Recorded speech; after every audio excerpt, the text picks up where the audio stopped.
How's it going, everybody? I hope you're having a top day. So today I'm going to be talking about Destined Rivals. So in my opinion, I think Destined Rivals is just fantastic. It's amazing, but the question is, should you invest in it? And I'll be answering that question today. I'll be listing some key points on why you should or shouldn't invest in it. So without further ado, let's begin. All right, so first of all, I'm just going to go out and say, I think Destined Rivals is a fantastic set. I think the booster box is definitely lacking a bit. It really could have been like blue, or sorry, not blue. It could have been like red or black. Would have been amazing, but the box art is definitely underwhelming. But the pack arts, on the other hand, is amazing. Look at those pack arts. They are amazing. Now, Destined Rivals reminds me of a set that is currently doing really well, which is 151. So I wanted to open up a Destined Rivals box and get some first on-hand experience of what it's like opening up Destined Rivals. And that's exactly what I did. And I pulled some heat. So I'm not going to go over all of them because you guys probably don't give a shit. But the thing is, this set is very fun to open up, but it also has some difficult pull rates. So pulling illustration rares isn't actually too hard. Pulling full arts isn't too hard, but the beauty is that because everybody's actually chasing so many different rarities, this set has an advantage most sets don't. When you open up Evolving Skies, what do you want? You want VMAX alt arts. Alright, when you open up 151, what do you want? You want SIRs. Alright, when you open up Paradox Rift, any set, literally any set, name it, you want the top chase. This set has something other sets don't, and that is you're chasing every rarity. Now, what do I mean by that? Obviously, we all love the illustration rares. We all love the SIRs. I didn't pull one, so I can't really show it, but we all love the SIRs. But this set has something very unique. People are also chasing gold cards. This is very, very interesting to take note of, because people took note of the set and they said that the pull rates were easy. And this was before people saw the actual pull rates when TCG Player released them. If you aren't aware of the pull rates, I'll just chuck it on the screen. As you can see, pulling an SIR, the specific one, aka the Mewtwo, Moltres, etc., is a 1 in 1,000 chance. So that's pretty difficult pull rates. Yeah, very similar to Lost Origin, where pulling the Giratina is about the same difficulty. So what does this mean? Well, this means that people are going to be more inclined to open this because they're chasing more rarities. You see, most people, whenever it comes to Sword and Shield, they're only chasing one rarity, and that is the alt art. Same with Evolving Skies, they're chasing the VMAX alt art. With this, you can chase all rarities. You can chase a Mewtwo and Giovanni Gold, you can chase an illustration rare, you can also chase a full art. And this is what's very interesting. This actually feels like a new rarity in a sense. If you pull a full art Kangaskhan from 151, you don't really feel like you got a hit. But when I pulled this Persian, I felt like I got a hit. And the reason is because it feels like a different rarity. It feels more exciting. Opening this set is so fun to open up. The reason is because you keep getting showered in hits, but they still remain difficult pull rates. Now, how do they do this? Well, they do this because there's so many different rarities that you're chasing. You've got the full art illustration rare, SIR, gold. Now, how do they do this? How do they make it where the pull rates are difficult, but it feels like it's easy?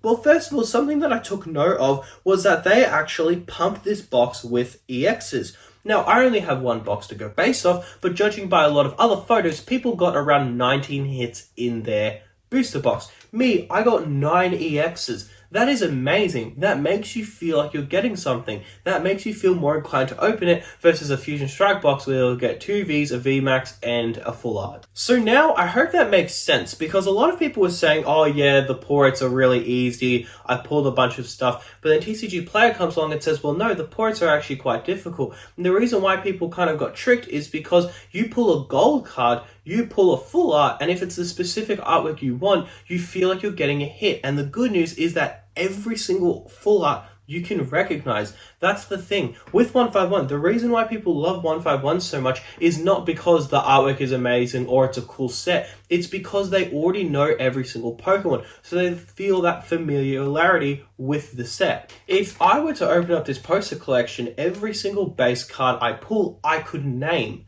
The problem about Evolving Skies and the problem about Paradox Rift and sets like that is people don't recognize the Pokemon in there.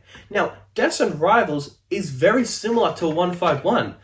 That's why it makes me think, would Destined Rivals perhaps do some serious numbers once it's out of rotation? Because it feels like 151 but a main class set. That's the thing. This is something not many people are talking about, but Destined Rivals is a fantastic set.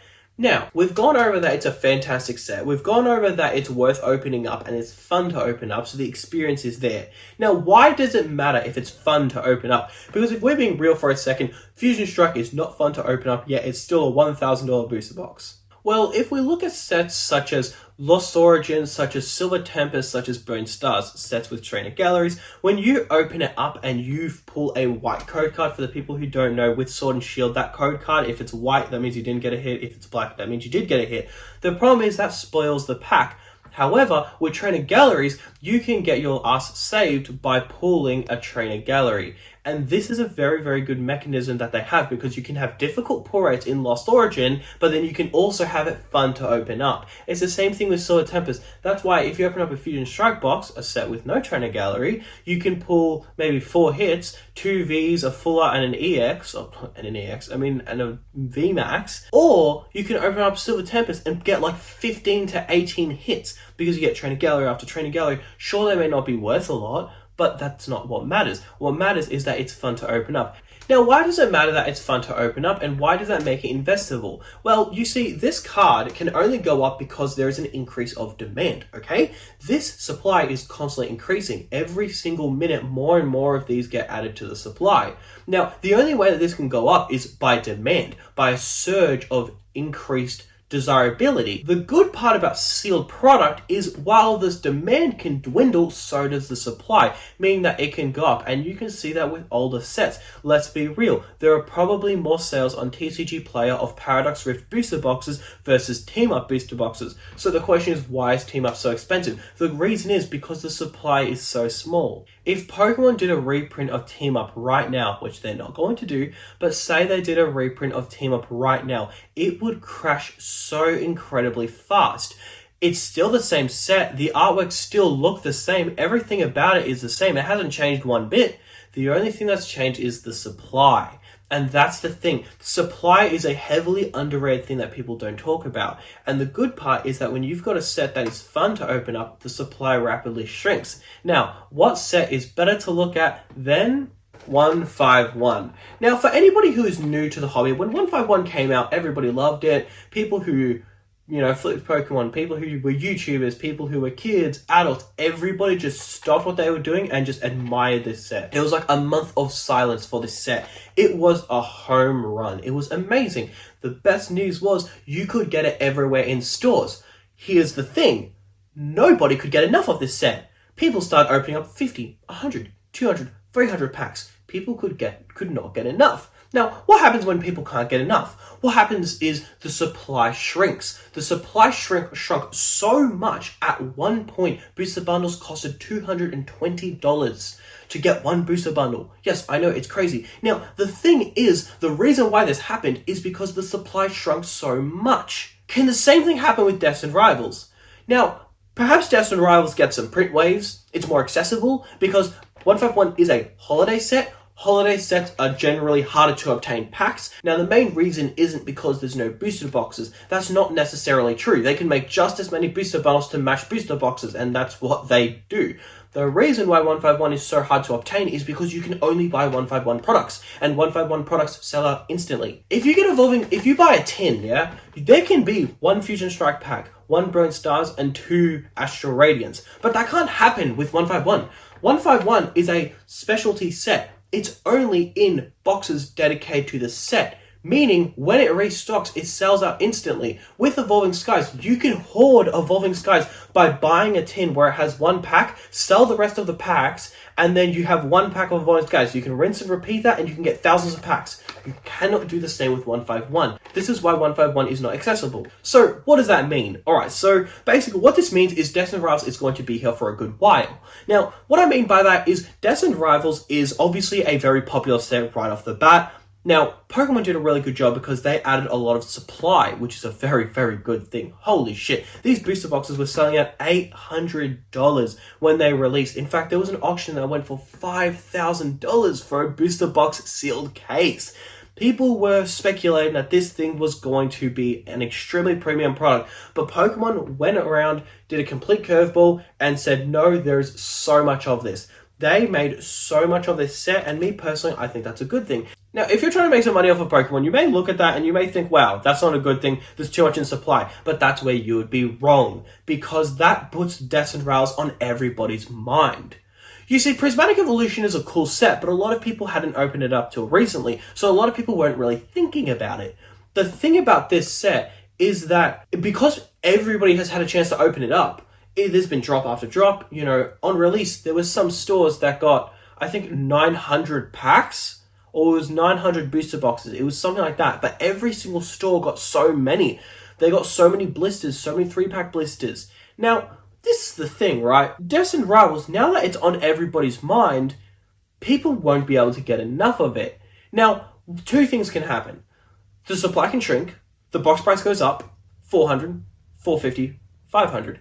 Breaks a new all-time high for a Scarlet and Violet booster box, and then it can pull an Evolving Skies, and then it'll stagnate at 500 and it'll never go below that. That's outcome number one.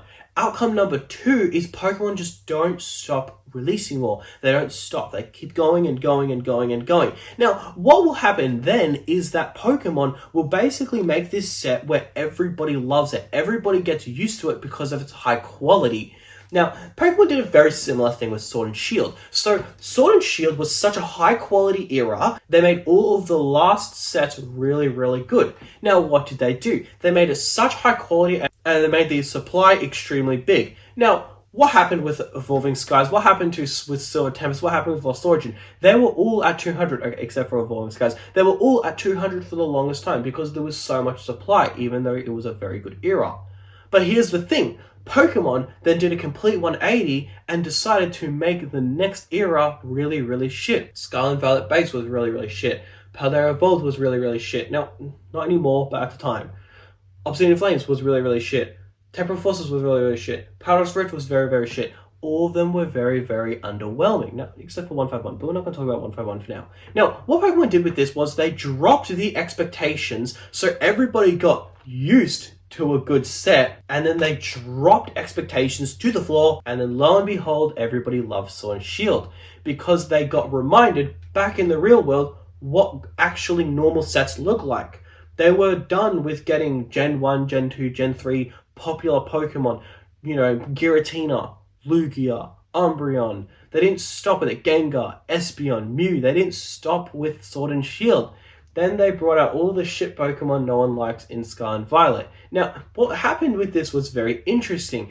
Basically, what people did was they looked at Scarlet and Violet and they went, man, this era is really, really shit. I'm just going to crack some Evolving Skies. I'm going to crack some Silver Tempest until Scarlet and Violet, you know, get some better sets. Now, in my opinion, I believe the second outcome is way more probable to happen. Of course, technically, we don't know what is going to happen, but I believe that they're going to make Desert Rivals so accessible so it's on everybody's mind so that they get used to the set and then they can bring out some shit sets. This has some time to age. Come 1, 2, 3 years from now, you know, restocks are harder to get. Everybody's used to the set, but then one day people go, man, this set is way better than we thought. Because now that sets are kind of shit, this looks absolutely phenomenal. Anyways, that's my opinion on it. Personally, I think it's a phenomenal set. But yeah, thank you for watching. Have a good one.